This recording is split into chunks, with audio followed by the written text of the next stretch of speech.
ones on the other side updated, the updated version of this. I did part 1 a while back. It's actually been a while, and it did take me some time to do the second part. I think doing both of these has been difficult. Now, I did do an episode called Contacting Loved Ones on the Other Side, probably about a year and a half ago or so, but I have learned so much in that time, and I wanted to do an updated version for you. And in part 1 of this, I talked about contacting loved ones on the other side from the perspective of us, the ones that are astral projecting. If you wanted to astral project and visit a loved one that had passed on, I was giving some advice on how to do so. In this episode, in this part 2, I wanted to look at it from the point of view of the spirit being, the one that has actually passed. And I don't think many of us think in terms of that. I know that when we lose someone, I know that when, I've lost someone that I'm close to or that I love, I'm thinking of the sadness of missing them, of wishing that they were there, and thinking about all the things that I wish I would have done when they were here on the planet.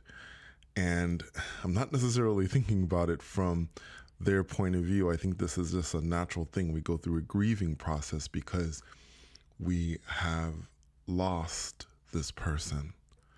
So I want to try to imagine, obviously, I haven't died, and most of us, unless we've had a near-death experience, haven't died either. So we can't put ourselves 100% in the shoes of someone who has passed, but I'm going to do my best here to try and imagine, and I want you to take a moment to try and imagine what it's like, what that moment is like when they leave. Now, I want you to think about this for a second, because if you imagine it, they are going through the biggest transition they have ever gone through, ever. They no longer have a body. And as far as they're concerned, they have left behind all the things that are familiar with them or to them, family, possessions, all of these things. And they have entered into a whole other existence. Now, you might want to think of it a little bit like going to high school or college and getting that orientation. I don't know if they still do such things, but when you enter, especially when you enter college, because it's a whole new universe. I've heard of this in people who enter high school as well as freshmen. They go through a sort of an orientation period to get them accustomed to being in this brand new environment, because it's so different from where they came from.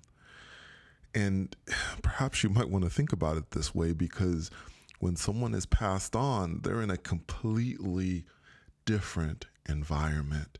And I would imagine that they are completely absorbed with getting used to things, getting used to not having a body anymore, and all that that entails. Consider that with all of the things that are going on, with the transition that the spirit being is going through, that even though that person loves you, misses you, they're going through this huge transition, and they may need time to do this. As most of you know, I've talked about the fact that I lost a close friend fairly recently. And one of the things that I said when I was talking about it was I would give this person time. If this person wants to connect with me, they know. But I have no idea what this person who no longer has a body, this spirit being, is dealing with in that moment or in the time that they are there. I mean, time doesn't really exist. So, who knows? But I tell you, with all the things that are going on, to me, the best decision for me personally, the best decision is to let them choose the time to see me and not to go out there and seek them out immediately. Now, in my previous video, when I talked about contacting loved ones, I talked about the times that I went out looking for certain people. And I wanted to very briefly talk about the time that I went out seeking my father, who I never knew growing up. And he passed away before I could get to know him. But I had decided at one point to seek him out on the astral plane because I know he'd passed away. Now, for those of you who listened to that particular episode, you know that I ended up in this place and there was this blue stairway, like sky blue, that I walked up, and I was looking for him. And, I looked around and he was never there, and I never had an opportunity to connect with him. And I took it personally because I thought to myself, well, if he wanted to connect with me, he would have connected with me. And it if I'm being completely honest, it definitely hurt my feelings because I'd always wanted to talk with him and to connect with him, and to know that I probably wouldn't have that opportunity because he had moved on beyond where I could reach him.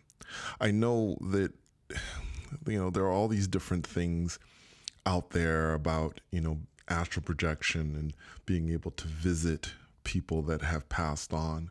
One of the things that I believe is that there's a certain period of time that you can do that, but there comes a time when I believe they go beyond our reach. So even if you can astral project, they may go even beyond that. So you cannot speak with them to the place where people go that don't have bodies. For as long as we have bodies and as long as we are connected to bodies, I think that there will be a certain limitation in that way, that we won't be able to perhaps see what happens to people when they no longer have bodies. But this is just my belief, and heck, I'm always open. I could be completely wrong about this. It's just simply a theory that I have, and perhaps my father had gone past the point where I wouldn't be able to connect with him any longer.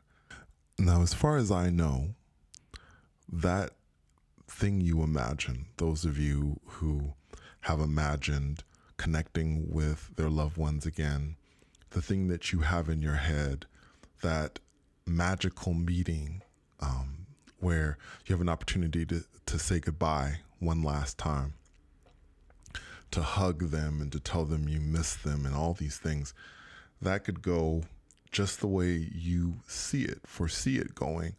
I mean, I had a beautiful connection with my grandmother, and I was able to do that. And I've also shared that in that particular episode, and have shared that in some of the other videos, that I was able to get in touch with my grandmother that had passed. And it was a very beautiful, beautiful experience.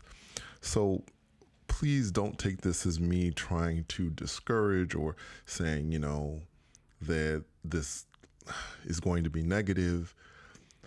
I think what I'm trying to do is I'm trying to prepare you for an instance where things might not go the way you think they're going to go. Because I simply must say this. It's not like the movies. Okay, it really isn't. It's not always going to have a happy and a beautiful ending to it, or at least that's what our perception of a happy and beautiful ending is. I just want to prepare you for that possibility. Also, I know that you are going to do what you're going to do. And on this channel, I've never been the kind of person to ever, and I would never say, this is what you have to do.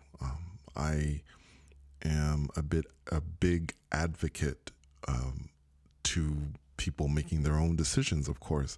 This is something that I really push on this channel, is that you have to follow your own guidance.